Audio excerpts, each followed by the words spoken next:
Hi, I'm Angela Nicholson, and in this tutorial I'm going to show you how you can use the filters in the new Blur Gallery to recreate some of the effects that you normally create in camera using depth of field.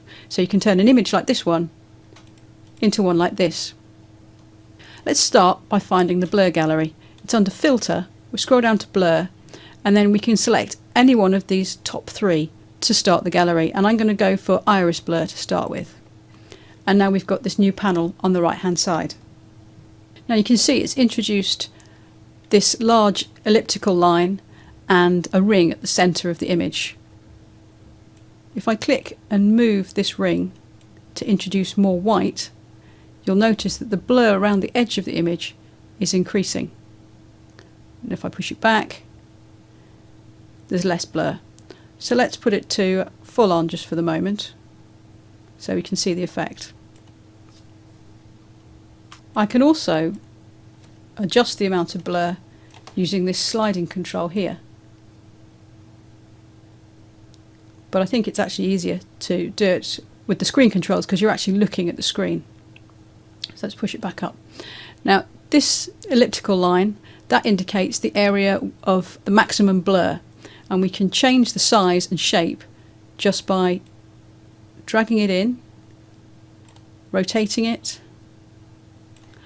and if we just click on this box we can actually make it more of a rectangle with rounded corners. We just move it around, and I'm going to make it circular again. You'll notice that the cursor has become a pin, and if I click with the plus next to it, and if I click on the image, it adds another blur area, but I'm going to get rid of that by just hitting the back key. So returning to the original area, I'm going to pull out that, or sort of reshape the area of blur, and I'm just going to pull it down towards this car. Now these four dots inside the ellipse indicate the extent of the feather area. So within those dots is the area that's fully sharp, and between the dots and the ellipse is the feather area, the area which moves out towards the blur. And just as you can drag the ellipse around to extend the area of the blur or change the size of the area of the blur, you can click on these dots and drag them in to change the size of the feather area. So you can have a very narrow feather area there, so you get a quick change from sharp to blurred, or you can pull it in and so you have an extensive feather area but only a very small sharp area. So I'm just going to play around with the sharp zone and the feather zone to decide what I want, and at the moment I think I've probably got a little bit too much in the way of blur, so I'm going to turn that down. So I just go into that blur ring and knock back the white area. If I took it all the way back, you can see there's no blur. Just pull it, and I think that's about right for this image. So when you're happy, all you have to do is click OK, and that confirms the filter.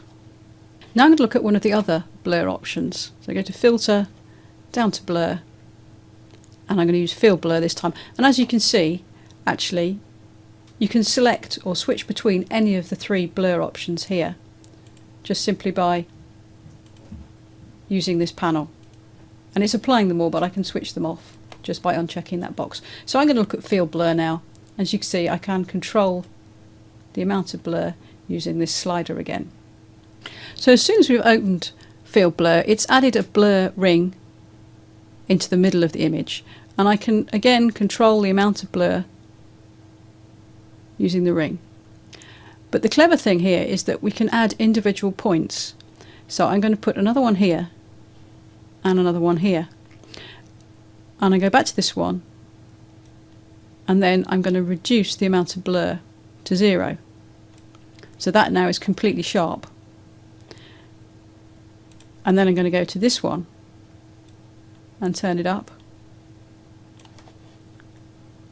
and this one to turn it up, and you can see the numbers appear at the top, so if you want you can match the amount of blur that's applied.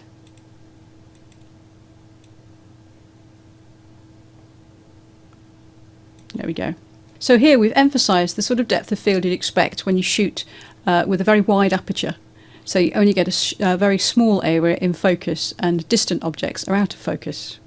Normally when you do this sort of thing in camera, the highlights end up with what we call a bokeh effect, where they have they look blown and they have sort of circular edges dictated by the aperture. And we can control this using the blur effects.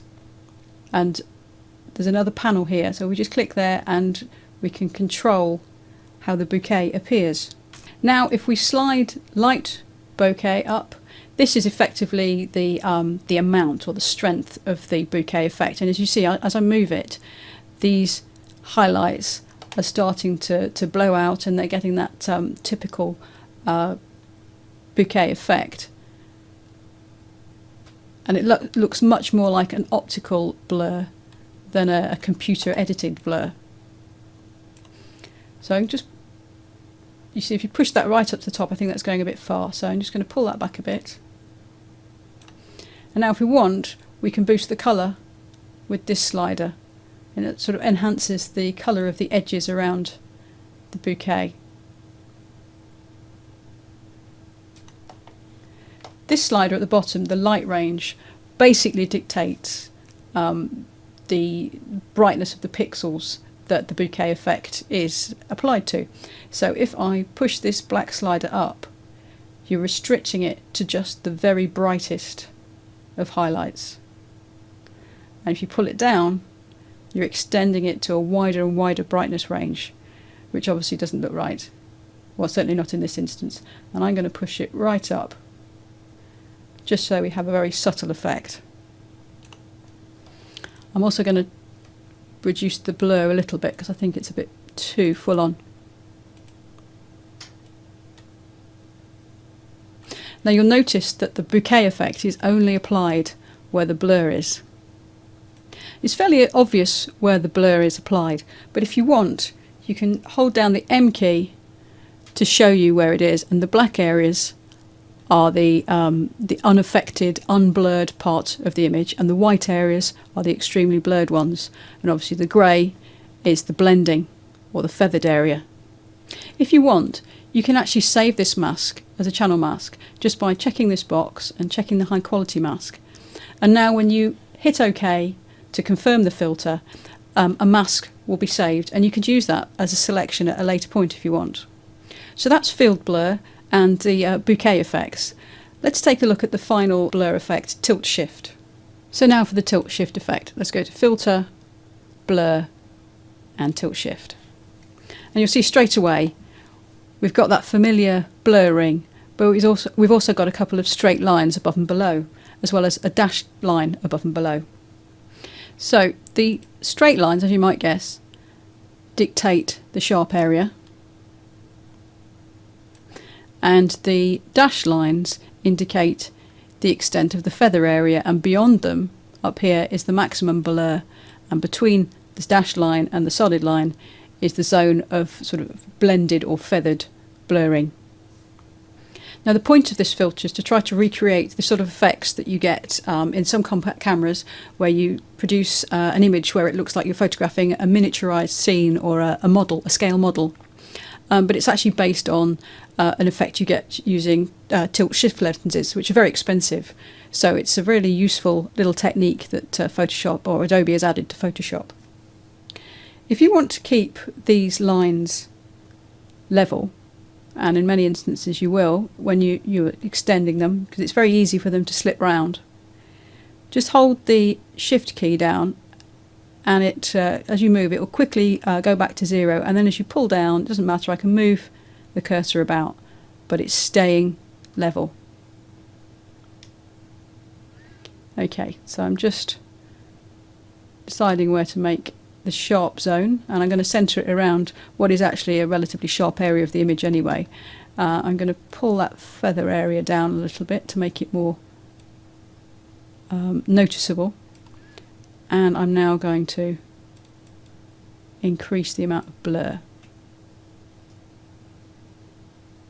There we go. So now I'm quite happy with that image. I just hit OK to commit the filter, and then it takes a few seconds to render. There we go. Now you can go on to make all your usual adjustments using adjustment layers and so on.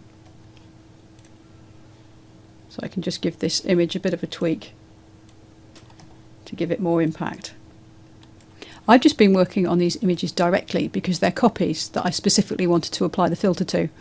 But it is sensible before you start to make a copy of your background layer. So you just go to Layer, Duplicate Layer, and then you can work away to your heart's content in the knowledge that you can't destroy your original image.